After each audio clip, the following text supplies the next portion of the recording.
Hello, আসসালামু আলাইকুম। কেমন আছেন? আমি কিন্তু আজকে আবার নতুন একটা ব্লগ নিয়ে এসেছি।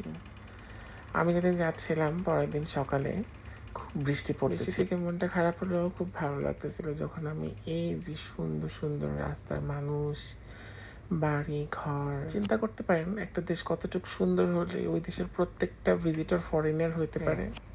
এতটাই সুন্দর। আমাদের নিজেদেরকে কিন্তু একটু বদলাতে হবে। একটা দেশের সরকার কখনো সবকিছু পারে না। প্রত্যেকটা মানুষ কত সুন্দর করে নিজেদের জীবনযাপন করতেছে। বলতে বলতে আমি চলে গেলাম সেই বাস স্ট্যান্ডে। এটা হলো পাতায়াতে যাওয়ার একটা বাস স্ট্যান্ড। এই বাস স্ট্যান্ড থেকে আমি 130 টাকা দিয়ে একটু টিকিট কেটেছি, 31 টাকা। তারপরে আমি 2টা কোল্ড কফি নিলাম, একটা রামিনটা খাওয়ার পর আমার 2 ঠোঁট জ্বলে একেবারে জলের মরা মনে ডুবে না কি বলে একটা আছে না। দেখতে দেখতে আমরা মেইন রোড থেকে যখন যাচ্ছিলাম পাতায়ার দিকে, দেখেন পাতায় নামার পরে আমার মনে হচ্ছে এই জিনিসটা আমাদের বাংলাদেশেও আছে ডিফারেন্ট ভাবে।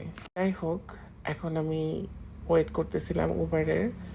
তখন আমি একটা কফি নিলাম। কফি খেতে খেতে আমাকে পাতায়াতে নিয়ে গেল।